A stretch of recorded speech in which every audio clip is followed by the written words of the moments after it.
Okay, we're back. Welcome back again and again. Okay, I think this will be the last problem for this particular chapter, chapter 5, and perhaps the longest in terms of solution. Anyway, let's solve it. Number 5, three reservoirs have pipes that meet at a point. Well, that is a junction. Their characteristics are as follows. They're given in table, so I'm not going to mention it anymore. So we have this figure. A is at elevation, reservoir A elevation 80, and reservoir B is at elevation 50, reservoir C at elevation 10 meters. Again, since there's no pump somewhere in the system, so um, obviously the discharge in pipe 1 is going downwards, you know, because it has, because A has the highest in terms of elevation, is the highest in terms of elevation. So reservoir A is the highest in terms of elevation, so the discharge in pipe 1 is going downwards or going towards the junction. And since reservoir C is the lowest in terms of elevation, then the discharge would be going towards reservoir C. Okay. What we are not sure is the discharge, the direction of discharge in pipe 2. Will it be going towards reservoir B or towards the junction? Okay. So, ang given dito ay yung mga elevations and then the pipe properties. We are to solve for the discharge in each pipe. Okay. So again, our determining factor, of course, is the piezometric reading in the junction. So if the piezometric reading is higher than the elevation of reservoir B or the middle reservoir, then the direction would be towards reservoir B. Discharge would be towards reservoir B. And if the elevation of the piezometric reading at the junction is lower than the elevation of reservoir B, then the discharge is going towards the junction. Okay, towards junction or downwards. Okay. So, how do we determine the direction of flow? So, first step, this is the second type of problem I have mentioned before. So, the first two problems were the first type, kind of a problem. And this one is the second type, which requires a very long solution or requires numerical methods. We have a lot of methods for problem 3 for the type of problem na ganito. What we're going to discuss, I'm going to discuss one solution, one method. You can formulate different methods if you want, as long as you don't violate any mathematical law or some scientific law that we know. Okay, so first is to determine the direction of flow in reservoir in pipe 2.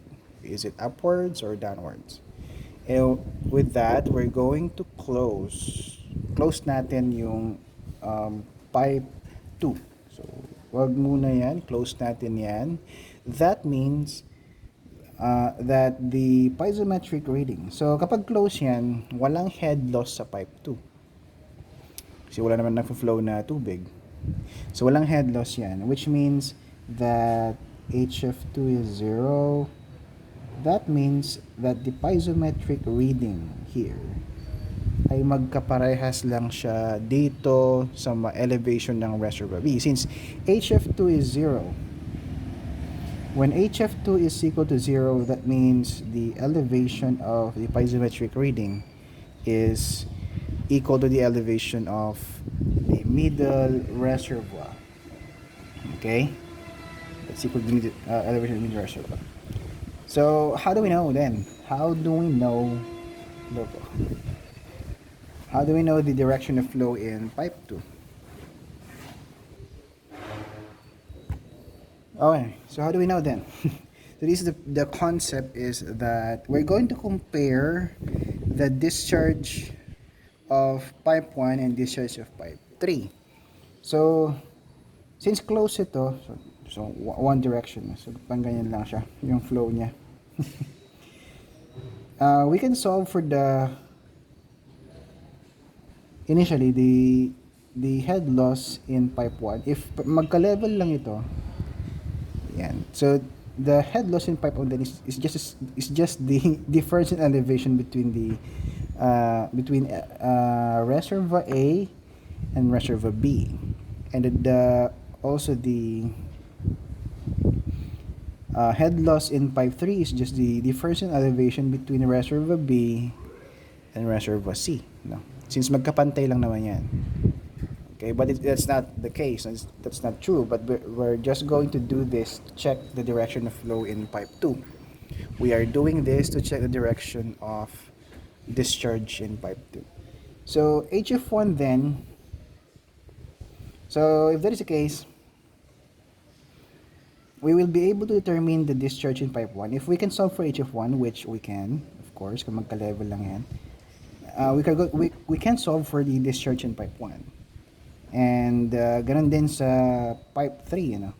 If we can solve for HF3, which we can, kung magka-level lang yan, ito, difference ng elevation lang yan.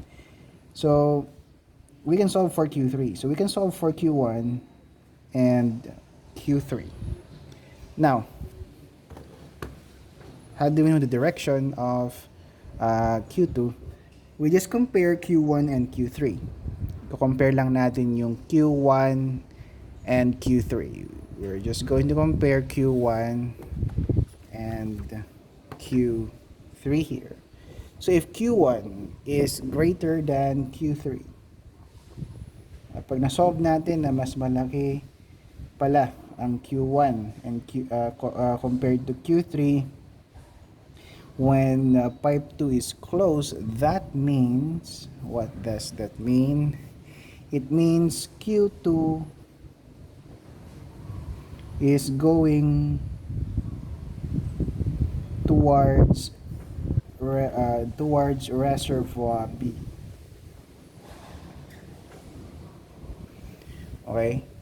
So if Q1 is greater than Q3, Q2 is going towards reservoir B. Why is that? No.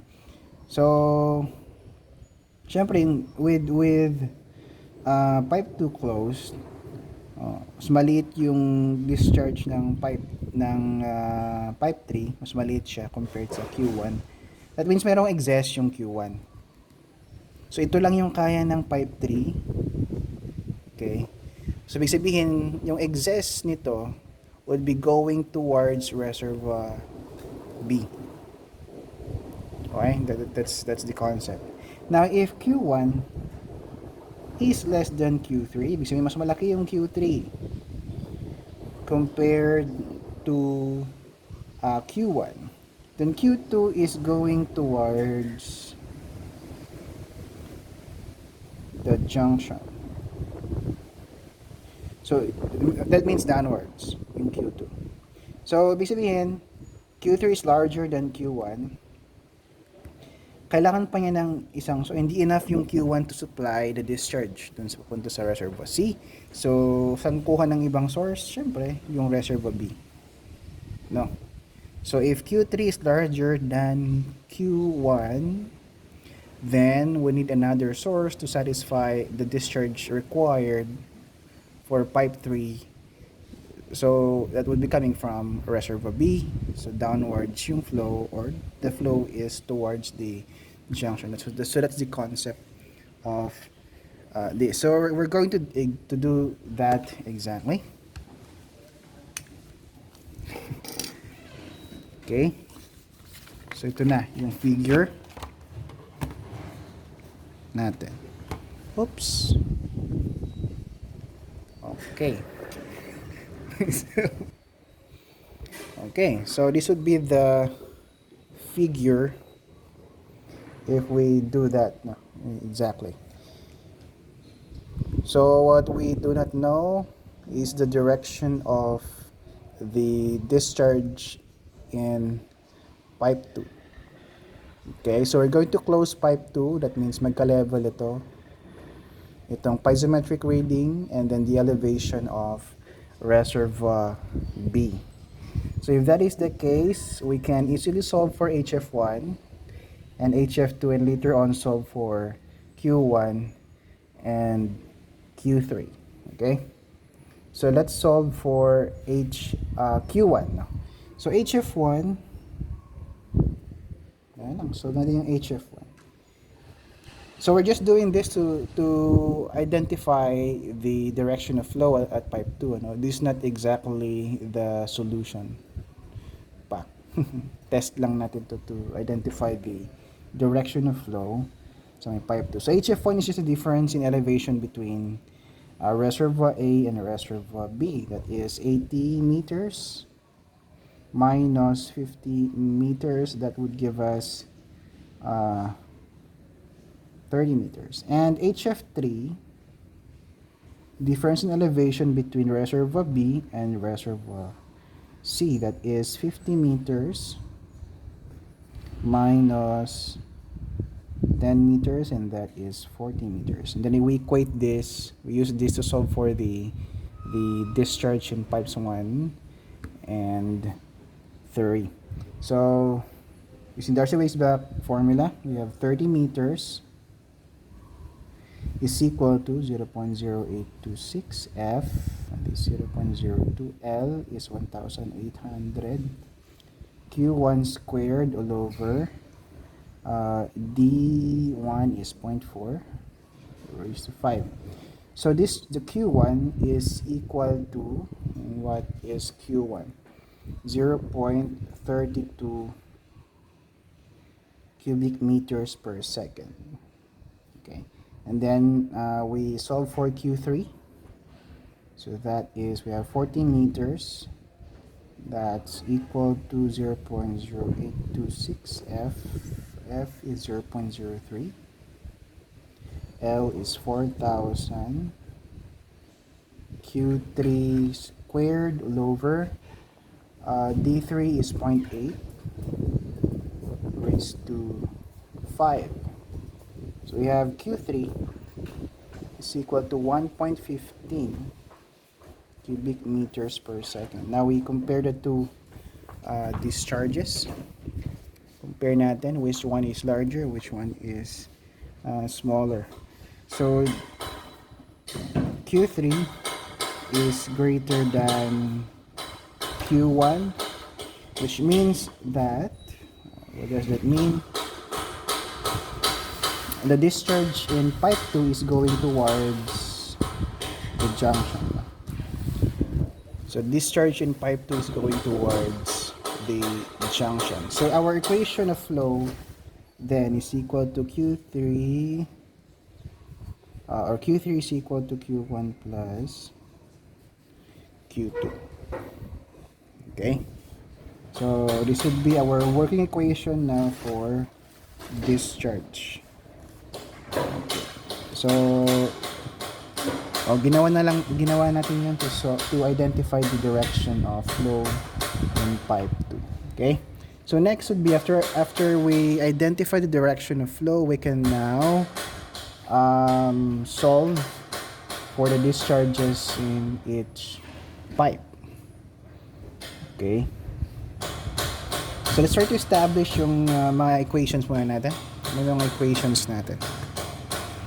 So first, yung equation ng discharge, that is Q3 equals Q1 plus Q2, and then the equations for head loss. Ano yung equation natin ng head loss? Let's try to redraw the figure so that we can visualize what the different equations for head loss na. I-redraw lang natin. Okay, yun na.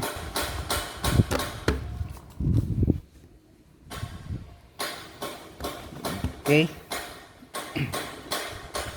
So since Q2 is going towards the junction, going towards a junction. That means that the piezometric reading is boom, lower than the elevation of reservoir B.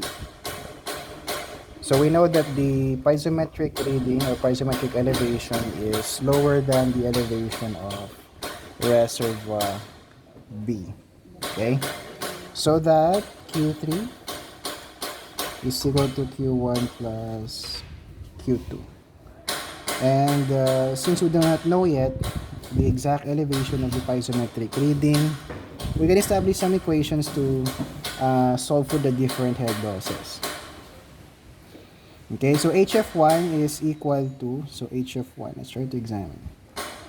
HF1, so by inspection, HF1 minus HF2 ito is equal to H1, which is equal to difference in elevation between reservoir A and reservoir B, and that would be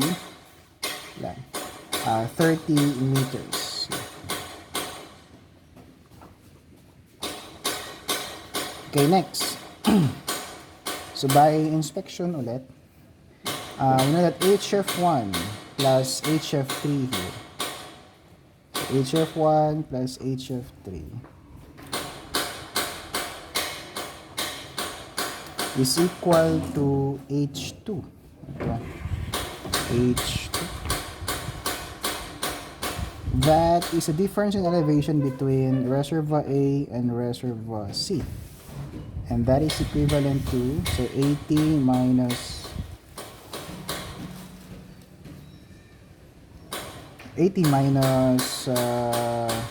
10, that would be 70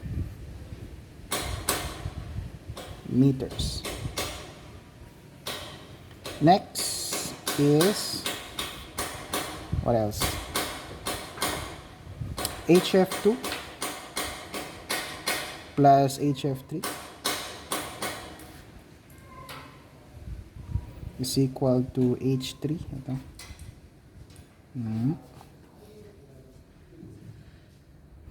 And H3 is just a difference in elevation between reservoir B and reservoir C. See, that's 50 minus 10, that is 40 meters. Okay. Okay, we need 3 equations. So we have how many equations? 1, 2, 3, 4. We have 4 equations, but we only need 3 equations. So you can choose. We should have the equation for discharge, the equation of flow, and the 2 equations of head losses. So you can choose 2 among these 3 equations. So let's just try to choose. Piliin natin. Ito na lang, and then this equation. Okay, so and then after that we're going to express each head loss, so each term of head loss in terms of discharges. Okay, let's try to do that. So HF1, HF2 and HF3 in terms of discharges. So HF1 is equal to, using Darcy-Weisbach formula,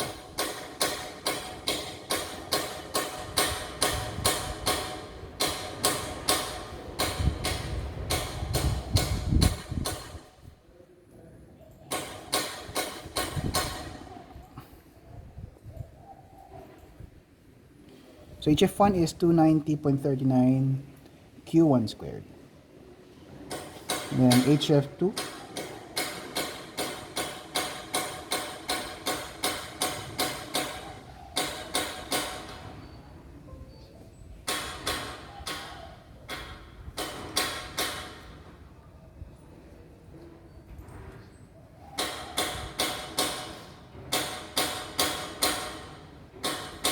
So HF2 is 132.16 Q2 squared, and HF3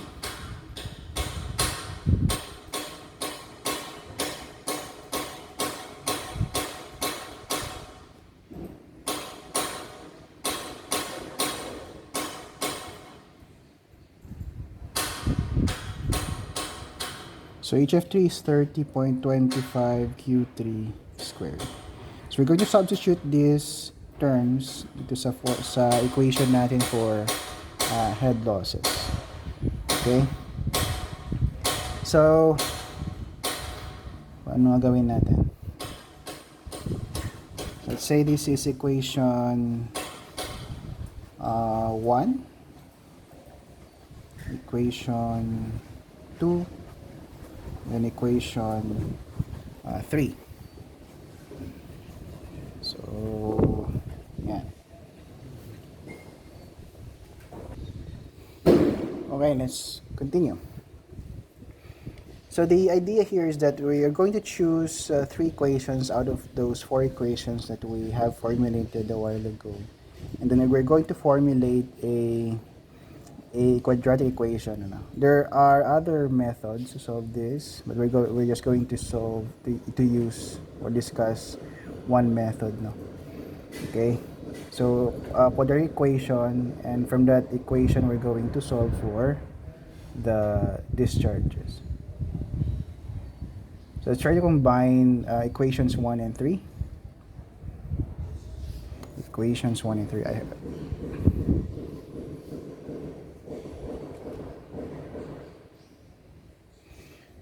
Okay. So equation 1 natin is an equation 1. We have HF1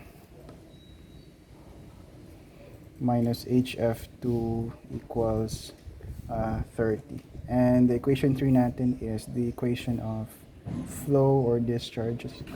Q3 is equal to Q1 plus Q2. And we have expressed these two head losses in terms of their discharges before. So, let's try to expand natin yung equation.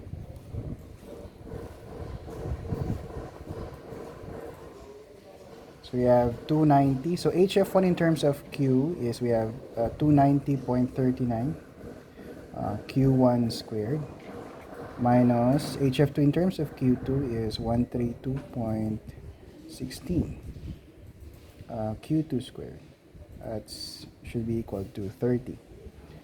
And then we're going to substitute the values of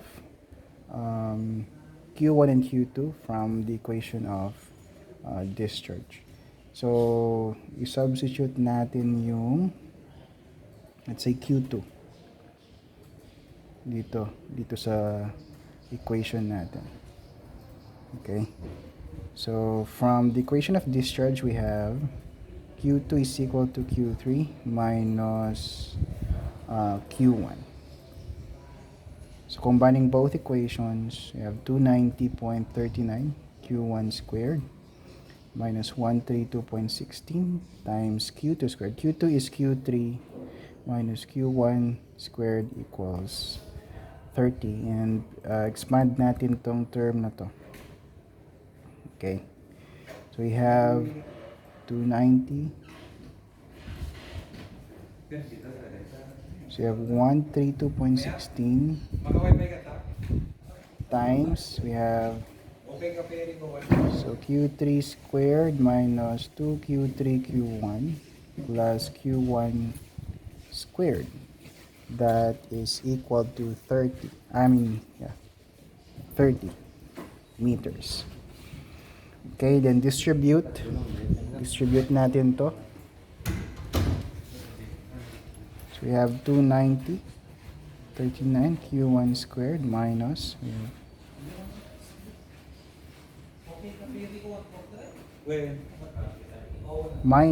plus na to. Plus. So multiply natin to. We have 264 Q1 plus, or I should say minus, multiply natin. So we have 132.16 Q1 squared, and that is equal to 30. And we combine like terms, yung mga kaparehas dito. Ito at ito. The rest of the terms are already different. So combine natin ito.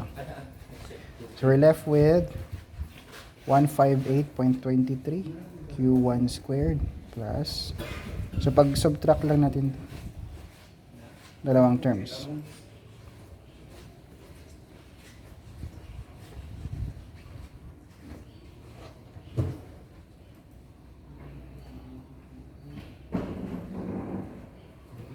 Okay, so this would be our equation 4, our fourth equation. Okay.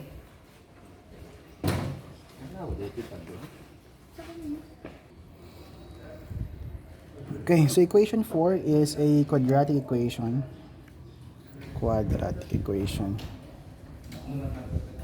Then we also combine equations 2 and 3.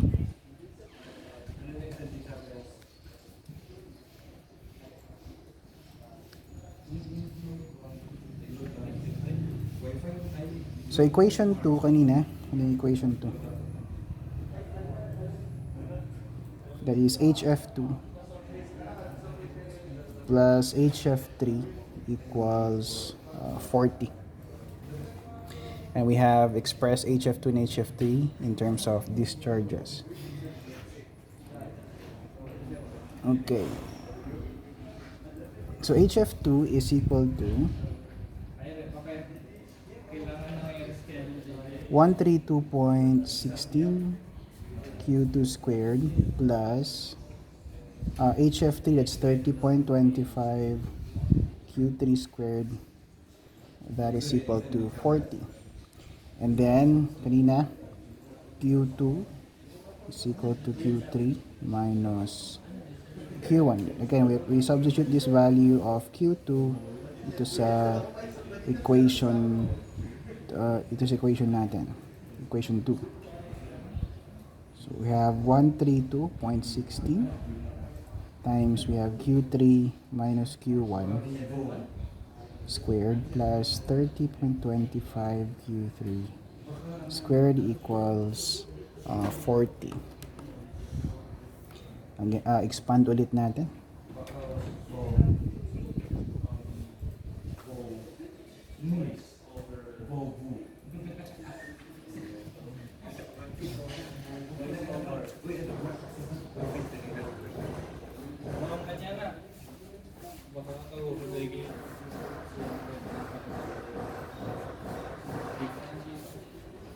And we distribute this term.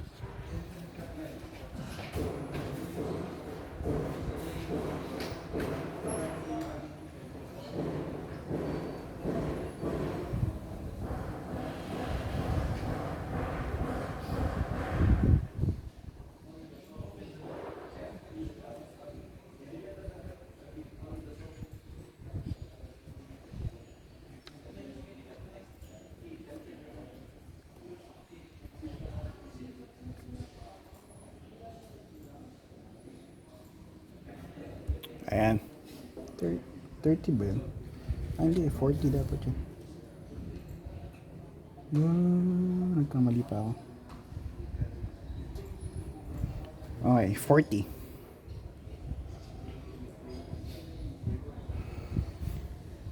Okay. Then, combine like terms. Ano yung magkakaparehas na term dito? Yung Q3 squared. Q3 squared. So, we have ito walang kaparehas. So, we have 132.16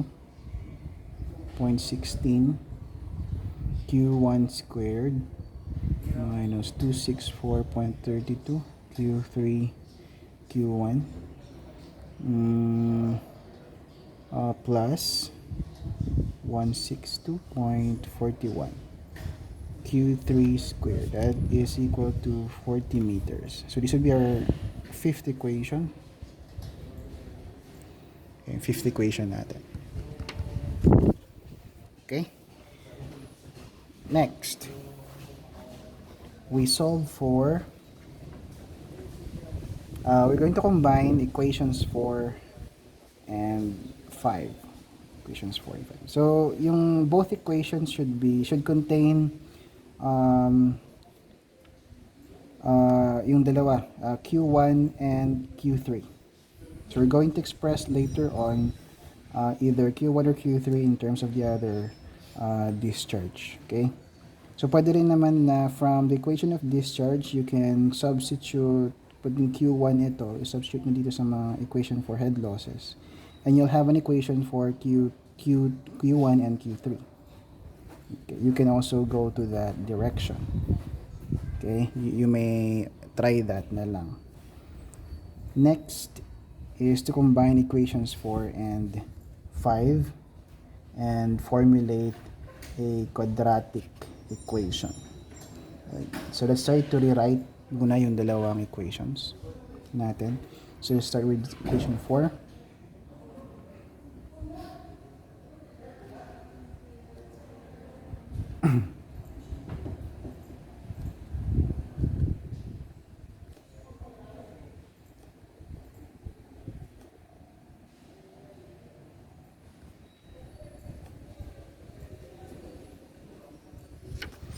And we have equation 5.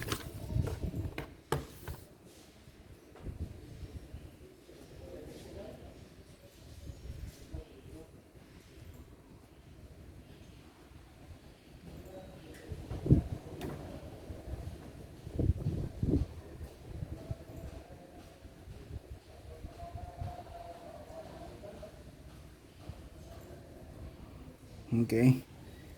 Next is our goal is to make the right side of the equation, as we combine the two equations now, our goal is to make the right side of the equation equivalent to 0. Okay. So we can multiply, for the first equation, we're going to multiply a common factor. In this case, we multiply it by 4. For the second equation, we multiply it by 3. So that when we subtract later on these equations, we will be arriving at an equation where the right side is equal to 0. Okay, let's do that. So, multiply natin to. Distribute.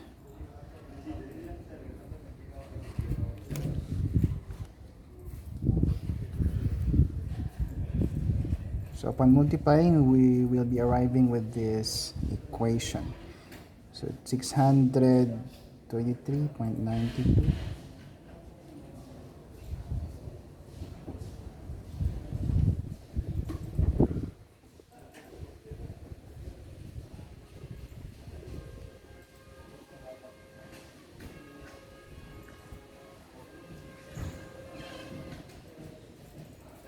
Then the second equation.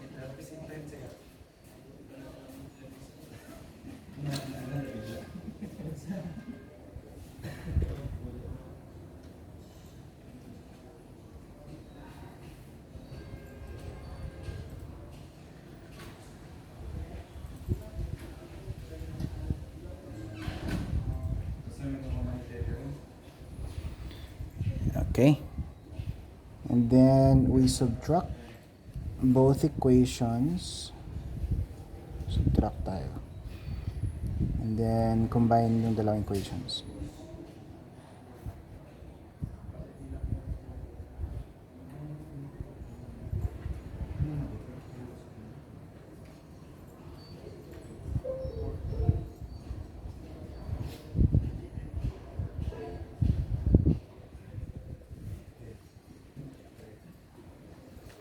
Okay, so this would be our working equation to make or create an expression of Q1 or Q3 in terms of the other discharge. Okay. Okay, let's rewrite yung na-formulate natin na quadratic equation.